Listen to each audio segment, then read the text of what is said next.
भारती। सखी सहेली। सभी सखियों, सहेलियों और सखाओं को रेडियो सखी ममता सिंह का नमस्कार। नेहा, आपको भी हमारा नमस्कार। ममता जी, आपको मेरा नमस्कार और सभी सुनने वालों को भी नेहा शर्मा का नमस्कार। क्या बात है, आज तो हालचाल पूछने की जरूरत ही नहीं, बड़ी खुशहाल नजर आ रही हैं आप। बिल्कुल, इतनी अच्छी अच्छी चीजें हैं और इतने अच्छे अच्छे मौके हैं आज, तो खुश तो नजर आना ही पड़ेगा। बिल्कुल, सुबह से धूम मची हुई है विविध भारती के स्थापना दिवस की। ऑन एयर ऑफ एयर दोनों तरफ है ना। ऑन एयर तो धूम मची हुई थी, अभी तक हमारे श्रोता लगातार सुन ही रहे थे विशेष कार्यक्रम, और ऑफ एयर भी हम खूब मौज मस्ती कर रहे हैं। और आज एक विशेष विषय साझा करने से पहले अपने श्रोताओं को बता दें कि सखी सहेली कार्यक्रम के अंतर्गत ही आकाशवाणी की महानिदेशक डॉक्टर प्रज्ञा पालीवाल गौड़ का विशेष संदेश भी सुनवाया जाएगा। इसके अलावा कौन कौन से विषय हम आज शामिल करेंगे, जरा बताइए। ममता जी, आज शारदीय नवरात्रि का पहला दिन है, तो इससे संबंधित बात हम करने वाले हैं। और पर्यटन में हम घूमने जाने वाले हैं आज मोनीनोंग, जो कि मेघालय में है। और इसके अलावा मिशन मौसम की बात भी होने वाली है। और वो दिन याद करो, विविध भारती की सुनहरी यादें। इसके अलावा विविध भारती का स्थापना दिवस कब हुआ, ये भी तो हम अपने श्रोताओं को बताएंगे, याद दिलाएंगे। वैसे बहुत सारे श्रोताओं को इसकी जानकारी भी होगी। और इसके अलावा क्या करना है भाई, आज के दिन तो ये गाना बजना बहुत ज़रूरी होता है, और सभी लोग ये गाना बजा के पूजा पाठ करते हैं और घट स्थापना करते हैं आज। और 9 दिन व्रत रहने की प्रतिज्ञा भी लेते हैं। बहुत सारे लोग 9 दिन व्रत करते हैं और अपना अपना तप देखते हैं कि कितनी तपस्या हम कर सकते हैं। असल में तो मुद्दा यही होता है ना। बिल्कुल, और कुछ लोग ऐसे भी होते हैं जिन्हें अलग अलग तरह के व्यंजन खाने का शौक होता है, तो व्रत के जरिए वो भी खाना मिलता है। मतलब आज आप घूमने तो ले चलेंगे ही, लेकिन खाने की बात जरूर करेंगे। और घूमने जाते हैं तो खाने की बात करना जरूरी है। बिल्कुल, तो आज नवरात्रि वाले व्यंजन की भी बातें कर लेंगे हम थोड़ी सी। और फिलहाल तो हमारे पास एक जो संदेश है, विशेष संदेश आज के दिन के लिए विविध भारती के स्थापना दिवस पर, वो संदेश हम सुनवाते हैं। आकाशवाणी की महानिदेशक डॉक्टर प्रज्ञा पालीवाल गौड़ का विशेष संदेश है हमारे सभी श्रोताओं के नाम, वो सुनते हैं पहले। 3 अक्टूबर विविध भारती की सालगिरह के मौके पर अब सुनिए आकाशवाणी की महानिदेशक डॉक्टर प्रज्ञा पालीवाल गौड़ का ये विशेष संदेश। नमस्कार, आज 3 अक्टूबर है। आज विविध भारती के 68वें स्थापना दिवस पर मैं विविध भारती परिवार को बहुत सारी बधाइयाँ देती हूँ। विविध भारती परिवार से मेरा आशय है विविध भारती के वो साथी जो कार्यक्रम तैयार करते हैं और देश विदेश में बड़ी संख्या में फैले हमारे श्रोतागण। आप सब हमारे लिए बहुत महत्वपूर्ण हैं। श्रोता हैं तो हम हैं। वर्ष 1957 में आज ही के दिन आकाशवाणी की मनोरंजन सेवा विविध भारती की स्थापना हुई थी। विविध भारती आकाशवाणी का, बल्कि कहा जाए देश का गौरव है। विविध भारती ने देश में स्वस्थ मनोरंजन की एक गौरवशाली परंपरा शुरू की थी। सूचना, शिक्षा और मनोरंजन के तीनों सूत्र साथ लेकर चलती रही है विविध भारती। यह आज आपके परिवार का एक अभिन्न हिस्सा बन चुकी है, जिसकी सुरीली धड़कन हर दिल में धड़कती है। कितनी ही पीढ़ियां आकाशवाणी के इस मनोरंजन चैनल को सुनते हुए बड़ी हुई हैं। आज न्यूज ऑन एयर ऐप के जरिए विविध भारती दुनिया के कोने कोने में 24 घंटे सुनी जा रही है। विविध भारती ने श्रोताओं को हिंदी और हिंदुस्तान से जोड़ा है, लोगों की भाषा का परिष्कार किया है। मैं आप सभी को विश्वास दिलाती हूँ कि विविध भारती इसी तरह आपका मनोरंजन करती रहेगी और अपनी गौरवशाली परंपरा को आगे बढ़ाती रहेगी। मैं विविध भारती के पितामह पंडित नरेंद्र शर्मा की पंक्तियों से अपनी बात समाप्त करती हूँ, जिन्होंने कहा था, मानस भवन में आर्य जन, जिसकी उतारे आरती भगवान, भारतवर्ष में गूंजे विविध भारती। धन्यवाद। विविध भारती के स्थापना दिवस के मौके पर ये था आकाशवाणी की महानिदेशक डॉक्टर प्रज्ञा पालीवाल गौड़ का ये विशेष संदेश। और नेहा, देखिए, विविध भारती का ये विशेष संदेश था और हमारे श्रोताओं की ओर से भी लगातार संदेश आ रहे हैं। विविध भारती के फेसबुक पेज पर लगातार श्रोताओं की बधाइयाँ मिल रही हैं, लगातार वो अपने जज्बात साझा कर रहे हैं। सन 57 में विविध भारती की स्थापना हुई थी। एक वो दौर था जब रेडियो सेट साइकिल पर लटकाए बड़ी बड़ी दूर तक यात्रा कर ली जाती थी। घर के आंगन में बजता एक रेडियो, जिसकी बात घर के हर सदस्य के कानों को छूती थी और अपने प्रेम में डुबो लेती थी। रेडियो संचार का एक ऐसा माध्यम था जो साए की तरह हमारा साथ चलता था, न किसी काम में बाधा बनता था, न ही कोई चीज़ छूटती थी। लोग रेडियो के साथ बने रहते थे, एक परिवार के सदस्य की तरह। और विविध भारती तो जैसे सबसे ज्येष्ठ रेडियो चैनल है, तो ये एक दादी, नानी और घर की बड़ी बूढ़ी काकी की तरह समझाइश लिए, कभी मनोरंजन लिए, कभी गीतों की पोटली लिए हमारे साथ साथ चलती है। बिल्कुल। और रेडियो की बातें हम कर रहे हैं तो जिस तरह से विविध भारती की हम बात करते हैं, एक तरह से ये शुद्ध मनोरंजन के लिए इस चैनल की स्थापना की गई थी और आकाशवाणी के पंचरंगी कार्यक्रम के नाम से ये जाना जाता है। और विविध भारती की शुरुआत करने में पंडित नरेंद्र शर्मा का सबसे बड़ा योगदान रहा और उन्हें विविध भारती के पितृ पुरुष कहा जाता है। और साथ ही आकाशवाणी के तत्कालीन जो महानिदेशक थे गिरिजा प्रसाद माथुर, उन्होंने पंडित नरेंद्र शर्मा, गोपाल दास जी, केशव पंडित और अन्य सहयोगियों के साथ मिलकर विविध भारती की परिकल्पना की थी। बिल्कुल। वैसे तो विविध भारती के जो भी लोकप्रिय कार्यक्रम रहे हैं, बहुत पुराने कार्यक्रम, पंडित नरेंद्र शर्मा ने कुछ कार्यक्रमों की नींव डाली, कुछ का नामकरण किया। उन पुराने कार्यक्रमों का प्रसारण आज भी होता है, जैसे कि जयमाला है, हवा महल है, छाया गीत जैसे कार्यक्रम आज भी अपनी लोकप्रियता के साथ लोगों के दिलों में धड़कते हैं। और रेडियो सिर्फ गानों का ही साथी नहीं रहा है, बल्कि बहुत सारे जानकारियों का भी साथी रहा है। जानकारियाँ, सूचना, मनोरंजन सब कुछ एक साथ लेकर आता रहा है। आपको याद होगा कि जब हम छोटे थे तो खेल होते थे, तो खेल समाचार आते थे और क्रिकेट कमेंट्री का बहुत शौक हुआ करता था, नॉस्टैल्जिया होता था।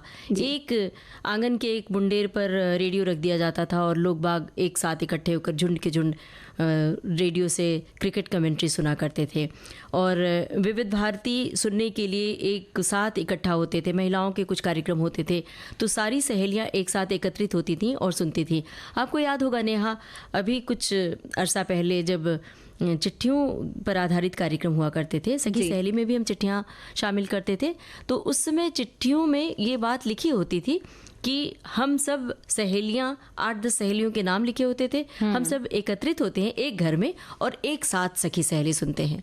जी, तो वो एक सबको जोड़ने का माध्यम भी बनता जा रहा है और किसी की काम में बाधक नहीं होता। जैसे कि आप बोलें कि वो चल रहा है रेडियो अपने साथ में, कुछ काम भी साथ में चल रहा है, घरेलू जो भी काम है, और आराम से रेडियो हम सब सुन रहे हैं। बिल्कुल। और हमारे श्रोता भी बहुत कुछ लिख रहे हैं, तो इनके संदेश भी हम सुनाते चलेंगे बीच बीच में। नेहा, श्रोताओं की ओर से ऐसी तिलिस्मी टिप्पणियां आ रही हैं कि लग रहा है कि बस हम पढ़ते ही जाएं लगातार। एक श्रोता ने लिखा है कि विविध भारती की टीम को पहले तो बधाई, और आगे लिखा है कि जब पापा विविध भारती लगाते और हम सब भाई बहन बड़े शौक से सुनते, जैसे हवा महल, बिनाका, गीतमाला, हेलो फरमाइश, बाइस्कोप की बातें, विविध भारती राष्ट्रीय सेवा से मेरा नाता पापा के साथ जुड़ा है। जब भी कोई गीत सुनती हूँ तो लगता है पापा मेरे साथ हैं। जी, और हमारे एक और साथी हैं, उन्होंने लिखा है कि उन्होंने कहा है कि पूरे 9 दिन का गुजराती हैं वो, तो कह रहे पूरे 9 दिन माता की आराधना करेंगे, पूजा करेंगे, आरती गाएंगे और खूब गरबा करेंगे। आज बड़ा अच्छा संयोग है कि पहला नवरात्रा और विविध भारती का जन्मदिन सब साथ में आया है, तो उन्होंने शुभकामनाएं दी हैं। एक श्रोता ने लिखा है कि आज का अनूठा कार्यक्रम जो 2 घंटे मैंने सुना, आमंत्रित मेहमान इरशाद कामिल और स्वानंद किरकिरे की बातचीत पर बड़ा आनंद आया और उनकी पसंद के गीतों का भरपूर मजा लिया। एक यादगार और सफल आयोजन था। विविध भारती परिवार को धन्यवाद और बधाई। बहुत सारे श्रोता बधाई दे रहे हैं। एक श्रोता ने लिखा है कि विविध भारती ने 68वें साल में मंगल प्रवेश किया है, पूरी टीम को बधाई। जी, और हमारे एक साथी ने लिखा है कि उनका विविध भारती से नाता तब से है जब वो खुद रेडियो ऑन करना भी नहीं जानती थी। क्या बात है? घर में दादी माँ, नानी माँ का फेवरेट रहा है विविध भारती, और जब मेरी मम्मी भी विविध भारती की फ़ैन है, और जब मैं छोटी थी तो मम्मी के लगाने पर सुनती थी, और अब तो खैर पूछना ही नहीं।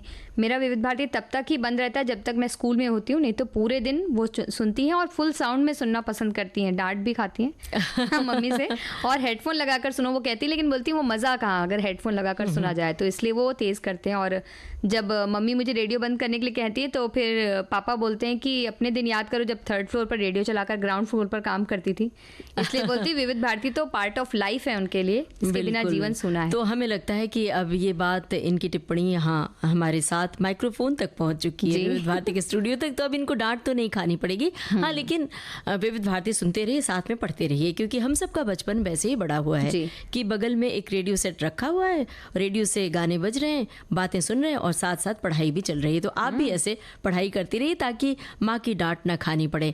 एक श्रोता ने लिखा है कि साल 1960 से लेकर आज तक की यादें, बातें ताज़ा हो गईं। साल 1960 में हमारे घर जब पहली बार रेडियो का आगमन हुआ तब मुझे एक अजूबा सा लगा था कि इस बक्से में से निकल रही आवाज़ कहाँ से आ रही है।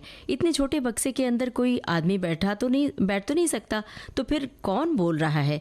बड़े भैया से ये सवाल किया, तब उन्होंने इसके बारे में जानकारी दी, तब मेरा कौतूहल शांत हुआ। उन दिनों भैया प्रादेशिक प्रोग्राम के अलावा विविध भारती और रेडियो सिलोन ज़्यादा सुनते थे। स्टेशन खुलने से पहले सिग्नेचर ट्यून सुनना मुझे बहुत अच्छा लगता था और आकाशवाणी का पंचरंगी कार्यक्रम उन दिनों फरमाइशी प्रोग्राम के अलावा हर रविवार सुबह 11 बजे फिल्मों के साउंड ट्रैक पर आधारित चित्र ध्वनि प्रोग्राम आया करता था।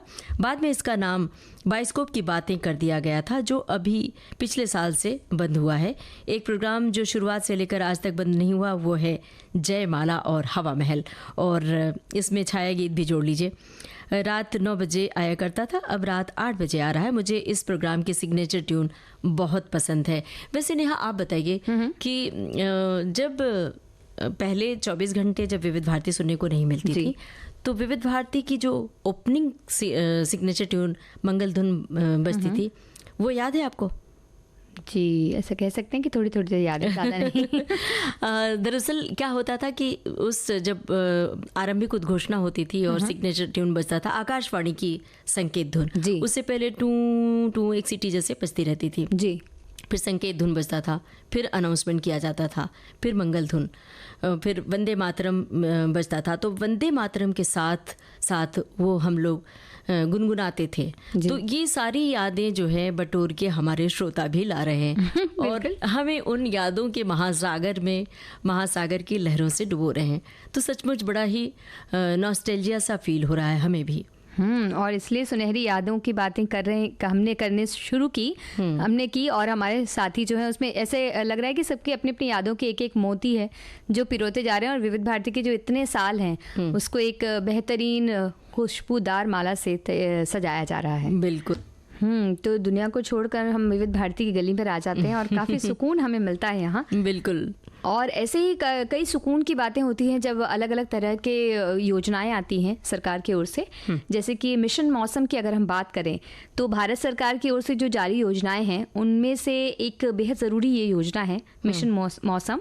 और जैसा कि नाम से ही हम जान रहे हैं ममता जी कि सरकार की ये योजना जो है मौसम से संबंधित है। बिल्कुल। मौसम का सटीक पूर्वानुमान लगाने से कई तरह के फ़ायदे हैं और इसलिए इससे हम सही समय पर बेहतर, उपयोगी और सटीक सेवाएं दे सकते हैं, लोगों को मिल सकती है। इसलिए ये कार्य किया जा रहा है और इस मिशन के ज़रिए देश को मौसम के प्रति तैयार और जलवायु स्मार्ट बनाना है। और अक्सर हम मौसम बदलने के साथ ही कुछ बदलाव कर पाते हैं, लेकिन मिशन मौसम के कारण इस बदलने वाले मौसम की जानकारी समय से पहले ही हो जाती है। कई बार मौसम के कुछ ऐसे रूप भी सामने आते हैं जो हमारे लिए अनुकूल नहीं होते। ऐसे में भी मिशन मौसम पहले से ही सचेत कर सकता है ताकि इस तरह की घटनाओं को समय से पहले ही संभाला जा सके। प्राकृतिक आपदाओं में बेहतर सेवाएं मिलने के साथ ही जान माल के नुकसान को कम करने में भी मिशन मौसम की बड़ी भूमिका होने वाली होती है। जैसे कि हम अक्सर ये सुनते हैं कि अरे तूफान आने वाला है और तूफान के नाम भी तय हो जाते हैं, बड़े अजीब अजीब से नाम होते हैं और आकर्षक भी होते हैं नाम। तो ये फलाना तूफान आने वाला है तो लोगों को इस बारे में आगाह कर दिया जाता है कि समुद्र के किनारे न जाएं, नदियों के किनारे न जाएं, झरने के पास न जाएं। तो इस तरह के एहतियात बरतने के लिए चेतावनी भी दी जाती है। जी बिल्कुल। और ये सारी चेतावनी हम और भी अच्छी तरह से सटीकता से दे सकें, इसके लिए मिशन मौसम इसको आगे बढ़ाया जा रहा है और साल 2024 से 26 के दौरान 2 वर्षों के लिए इसे लागू किया जाएगा और इसके लिए लगभग 2000 करोड़ रुपए की बजट तय किया गया है। मिशन मौसम के लिए मौजूद तकनीक से ज़्यादा प्रभावी तकनीकों का इस्तेमाल किया जाएगा और इसके लिए ज़रूरी मशीनों जैसे कि रेडार जो होता है, विंड प्रोफाइलर होता है, रेडियोमीटर है, ये सब लगाए जा रहे हैं और अब देश में कोई भी मौसम का बदलाव होगा तो बिना जानकारी के वो नहीं होगा। यही इस मिशन का लक्ष्य है। बिल्कुल। और मिशन मौसम के लिए पृथ्वी विज्ञान मंत्रालय काम कर रहा है। संभव है कि अब मौसम और जलवायु को लेकर की गई भविष्यवाणी सही साबित होगी और इसका असर देश की आर्थिक और सामाजिक स्थिति पर भी बेहतरीन असर डालेगा। विविध भारती से ये है कार्यक्रम सखी सहेली। नेहा, बताइए, तैयार हैं आप चलने के लिए? पर्यटन की किस जगह पर चलना है? जी बिल्कुल, अब हम जाएंगे मॉर्निंग जो कि मेघालय में है। वैसे तो विविध भारती में इतना अच्छा मौसम है, इतना अच्छा समय है, तो हमें कहीं जाने का मन नहीं है, बिल्कुल, लेकिन फिर भी घूमने वाले जो पैर हैं वो रुकते कहाँ हैं। शब्द चित्रों के माध्यम से चलते हैं, घुमाते हैं। और वैसे भी सभी को घूमना फिरना पसंद होता है और बातों के जरिए आज हम आपको लेकर जाएंगे एक ऐसी जगह जो एशिया का सबसे स्वच्छ गांव है, जो है मेघालय का मॉर्निंग और शिलोंग से 90 किलोमीटर की दूरी पर है। खासी पहाड़ियों के किनारे गांव बसा हुआ है। साल 2003 में इसे एशिया के सबसे स्वच्छ गांव की उपाधि मिली और 2005 में देश के सबसे स्वच्छ गांव की उपाधि से इसे नवाजा गया। और यहाँ की खासियत की अगर बात करें ममता जी, तो जगह जगह पर आपको बांस के बने कूड़ेदान मिलते हैं क्योंकि साफ सफाई रखना यहाँ के रहने वालों की आदत में शामिल है। बिल्कुल। और प्लास्टिक का उपयोग बैन है, इसलिए बांस से बने कूड़ेदान आपको मिलेंगे। बहुत सही बात नेहा आपने बताई है। और ये भी अपने श्रोताओं को बता दें, किसी को भी कचरा नीचे गिरा हुआ मिल जाए तो वो उसे उठाकर कूड़ेदान में डाल देते हैं। यहाँ धूम्रपान को लेकर भी सख्त नियम है और इसका जुर्माना देना पड़ता है। यहाँ के लोग प्रकृति की बहुत इज्जत करते हैं और एक तरह से उसके साथ मिलकर ही रहते हैं। यहाँ रबर के पेड़ की जड़ों को जोड़कर एक बड़ा सा पुल बनाया गया है जो पूरी तरह प्राकृतिक है। इसका नाम है जिंग माहम लिविंग रूट। ये तकरीबन 500 साल से भी ज़्यादा पुराना है, लेकिन जितना पुराना होता जाता है उतना ही मजबूत होता चला जा रहा है।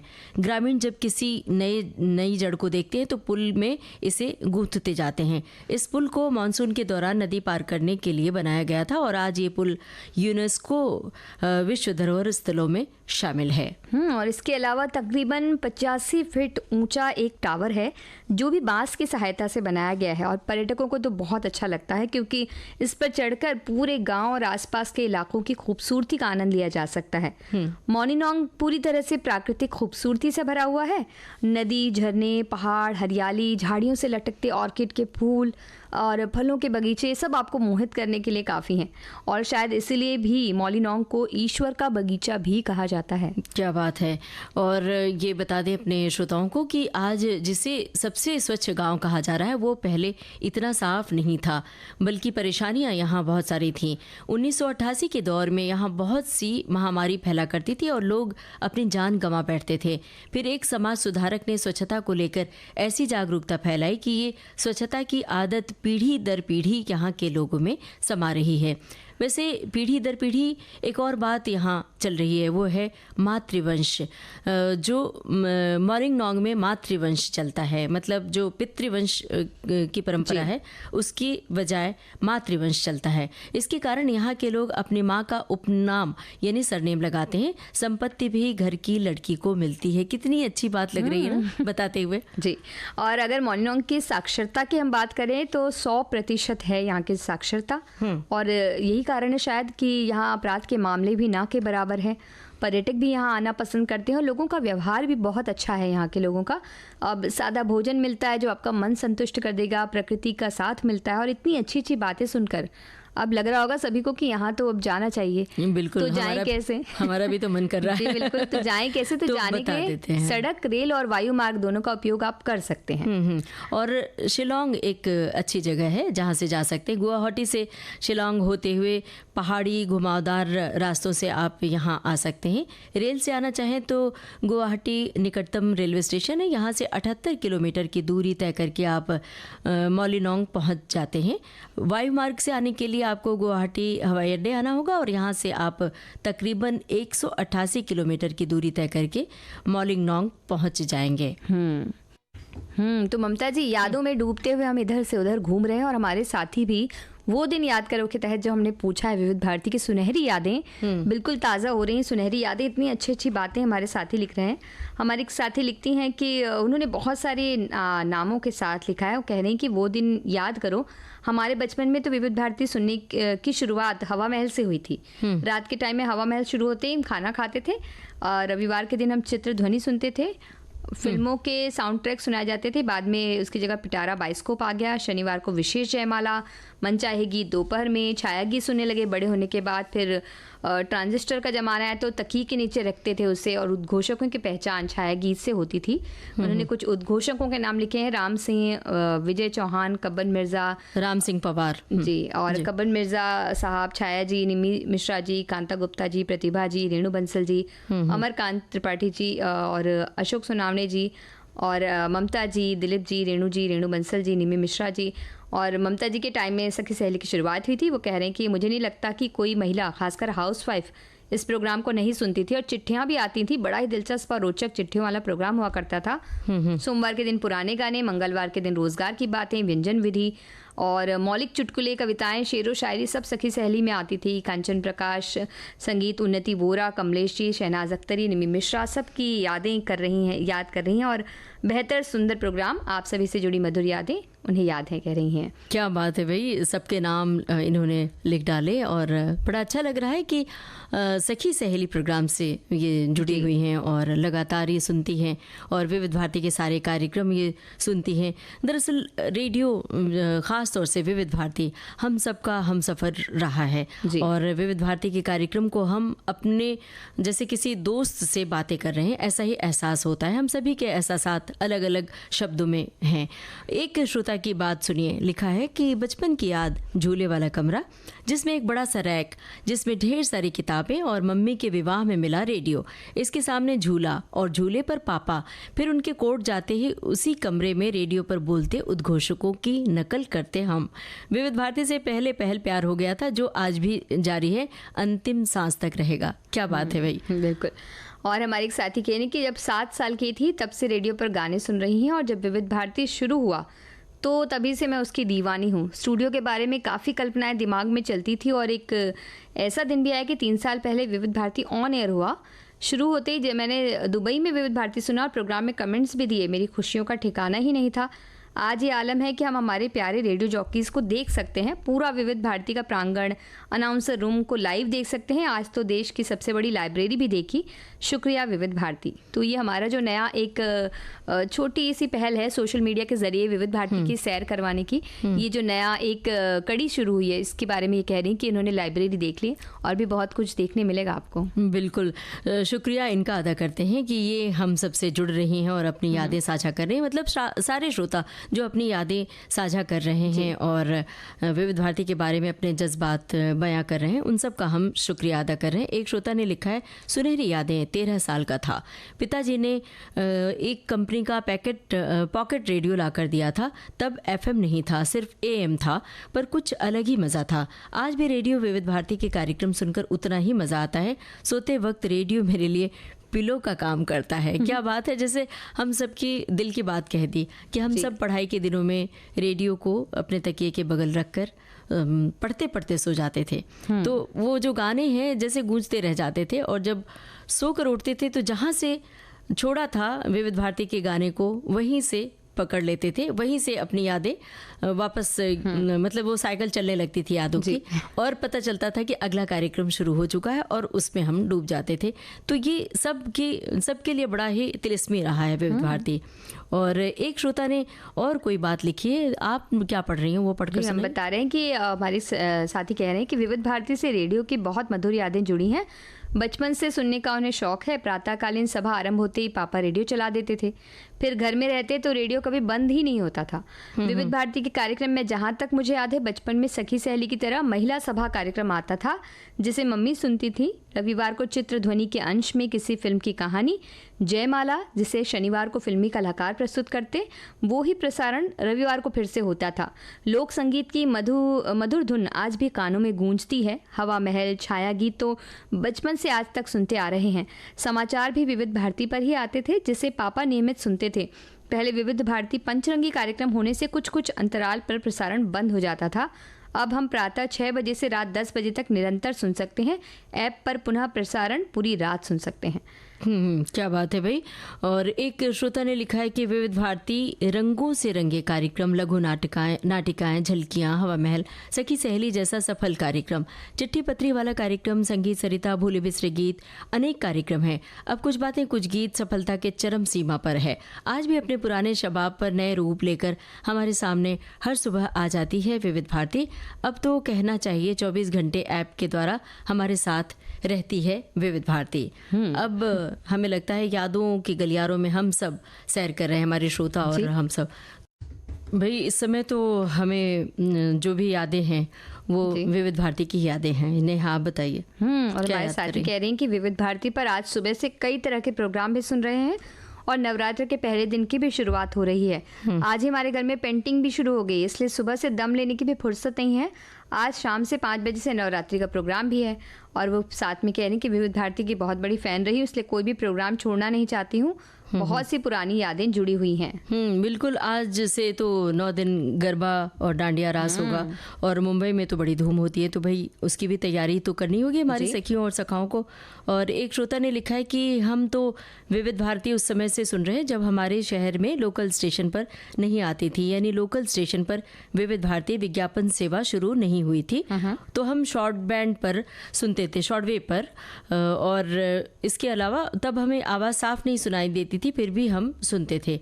एक श्रोता ने लिखा है कि विविध भारती के स्थापना दिवस पर अपनी बात साझा करते हुए बेहद खुशी हो रही है। मैं जब 7 साल का था तब मेरे पापा हार्ट अटैक से गुजर गए। फिर मेरी माँ पूरी तरह से आध्यात्म और विविध भारती से जुड़ गई।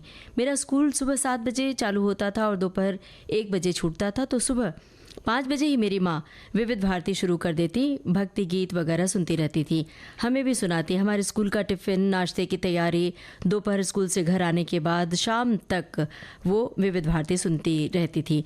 नेहा, आपको याद होगा कि हम सब विविध भारती के साथ ही अपना टाइम टेबल सेट करके रखते थे कि घड़ी की ओर कम देखते थे। संगीत सरिता शुरू हो रहा है तो अब हमारे पढ़ने का समय है, और त्रिवेणी शुरू हो रहा है तो उस समय हमें तैयार होकर स्कूल कॉलेज के लिए निकलना। तो ये सबका सेट पैटर्न हो गया था कि जब ये कार्यक्रम बजेगा तो हमें ये काम करना है। जी, ये खासियत थी विविध भारती की। और हमारे एक साथी ने, जैसे बहुत से साथी अपनी बहुत बड़ी बड़ी यादें साझा कर रहे हैं, हमारे एक साथी ने दो लाइन में उन्होंने बात लिखी, लेकिन बात बिल्कुल कमाल की। वो लिख रही हैं कि रेडियो से हमने बहुत कुछ सीखा, बहुत सारी जानकारियाँ भी मिली।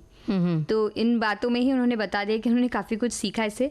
अगर बात हमारी की जाए तो मैं ये कह सकती हूँ कि विविध भारती से मैंने अगर कुछ सीखा तो एक एक पल का हिसाब रखना सीखा है क्योंकि पता है कि एक एक पल कीमती। जैसे आप कह रहे हैं कि रेडियो की घड़ी मिलाई जा रही, तो बहुत सी एक जिम्मेदारी होती है कि पल पल का हिसाब रखना बहुत ज़रूरी है। अब ये कार्यक्रम शुरू हो गया है तो हमें पहला वाला जो काम है वो छोड़ के मतलब जल्दी जल्दी निपटा के अगले काम में लग जाना है। एक श्रोता ने लिखा है कि आज सुबह की बात शायद गाइड फिल्म का गीत था, रेडियो पर कहने लगा क्या वही एक ही गीत बजाते हैं। मैंने कहा अरे तुझे दूसरे गाने सुनने हैं तो 7 बजे के सुन जो कभी नहीं सुने, तो बोर नहीं होती तुम। मैंने कहा नहीं होती। फिर कहने लगा पूरे मोहल्ले से हमारे घर एकमात्र रेडियो बजता है दिन रात। तो उसके पापा बोले तुला काहे त्रास आहे का, मतलब तुझे कौन सी तकलीफ होती है। तो रेडियो से इस तरह भी प्यार होता है। एक श्रोता ने लिखा है कि एक वरदान से कम नहीं है विविध भारती, क्योंकि मैं पिछले 20 सालों से रेडियो सुनता चला आ रहा हूँ और रेडियो को सुन सुनकर एक गायक बना। अब मैं लाइव स्टेज प्रोग्राम भी करता हूँ। और हमारे एक साथी ने लिखा है कि विविध भारती की सालगिरह पर बधाई देते हुए उन्होंने आगे लिखा कि ये जो दिन है दिन दुगना बढ़ती रहे आगे और लोगों को मनपसंद गाना सुनाते रहे। बचपन से सुन रहा हूँ, कहिए कि मैं 1st या 2nd क्लास में थी उस समय से विविध भारती सुन रही हूँ और मेरे पापा विविध भारती सुनते थे, आज भी सुनते हैं। उस समय अमीन सयानी जी का प्रोग्राम आता था, आज ये मुझे याद है। अभी मेरी पसंद है विविध भारती, सुबह से लेकर रात के 1 बजे तक ये सुनती हैं। क्या बात है भाई। और एक श्रोता ने लिखा है एक खजाना है विविध बातों का भंडार, यहाँ बसे माँ भारती, बरसे नेह दुलार, सूरज इसके राज में कभी न होता अस्त, ये सरिता संगीत की सुनकर होते मस्त, यहाँ फौज के लिए भी रखते हैं वे ध्यान, केवल उनके लिए जयमाला के गान। वाह, कितनी अच्छी तरह से सभी कार्यक्रमों को इन्होंने पिरोया। हमारे एक साथी कह रहे हैं कि पूरा परिवार 1985 से लगातार रेडियो और विविध भारती सुन रहा है और सखी सहेली में बहुत सुधार करने की आवश्यकता के बारे में कह रहे हैं और इनके सुझाव तो आ ही रहे हैं। साथ ही वो कह रहे हैं कि पत्रावली, हेलो फरमाइश आदि कार्यक्रमों को शुरुआत करने के लिए इनका कहना है। और एक श्रोता ने लिखा है कि मैं कॉलेज के समय में रोज़ 15 से 18 घंटे रेडियो सुना करता था। पिताजी से डांट भी कई बार खाई है, पर रेडियो और विविध भारती का साथ नहीं छूटा। और एक श्रोता ने लिखा है कि मैं तो जब पढ़ता था तब से विविध भारती सुन रहा हूँ और अब पढ़ रहा हूँ तो अब भी सुन रहा हूँ। घर पर विविध भारती सुबह जागने से सोने तक चलता रहता है और हमारे सारे काम मधुर झनकार के साथ पूरे होते रहते हैं। और हमारे एक साथी कह रहे हैं कि विविध भारती सुनकर दिल को बेहद सुकून मिलता है। दिल से धन्यवाद विविध भारती परिवार। हम भी सभी श्रोताओं का धन्यवाद करते हैं दिल से। और हमारे एक साथी बता रहे हैं कि सबसे पहले मेरी माँ को रेडियो पसंद था। बाबा ने व्हाइट कलर का मर्फी का रेडियो लाकर दिया था। उसके बाद मुझे मेरे लिए दूसरी कंपनी का, बाद में कई कंपनियों के रेडियो खरीदे। अब ये वारसा हक मैंने बेटी को दिया है, वो कारवां पर सुनती है रेडियो। ये हमारी पीढ़ी के लिए अच्छी विरासत है। और हमारे बहुत सारे श्रोता अपने जज्बात साझा करते चले जा रहे हैं और इन सब के लिए हम इनका शुक्रिया अदा कर रहे हैं। एक श्रोता ने तो लिखा है कि मुझे तो रेडियो ऑन करना भी नहीं आता था, तब से सुनते रहे हैं। और एक श्रोता की टिप्पणी है कि दिन भर के तमाम कामों के शोर से निजात मिल गई है। कमरे में शाम से ही चल रहे रेडियो पर ध्यान देने की मोहलत मैसर हो पाई है। ऐसे फुर्सती लम्हे में एक आवाज़ गूंजती है, ये है विविध भारती। अब आप सुनिए छाया गीत, एक छोटा सा म्यूजिक पीस और उसके फौरन बाद एक रौबदार आवाज़। छाया गीत के सभी सुनने वालों को नमस्कार। और फिर उसके बाद ये छाया गीत की कंपेयरिंग लिखी है और उद्घोषकों का नाम भी इन्होंने लिखा है।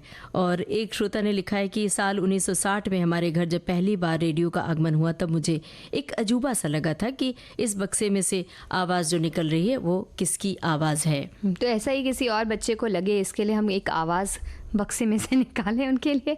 नेहा, बिल्कुल भी वक्त नहीं, आप बिल्कुल गाल पर हाथ रख के बैठी हुई हैं। जी, हमें तो लग रहा है कि और वक्त होता और बातें करते हैं, लेकिन आप ऐसे कह रही हैं। बिल्कुल, आप इस चक्कर में हैं कि कुछ और बोल लिया जाए, कुछ और बतिया लिया जाए, लेकिन वक्त नहीं कि हम बोले बतियाएं या गाना सुनवाएं। लेते हैं सखियों और सखाओं से इजाजत। आप सभी को ममता सिंह और नेहा शर्मा का नमस्कार। सखी सहेली कार्यक्रम की प्रोड्यूसर अनुश्री पाठक।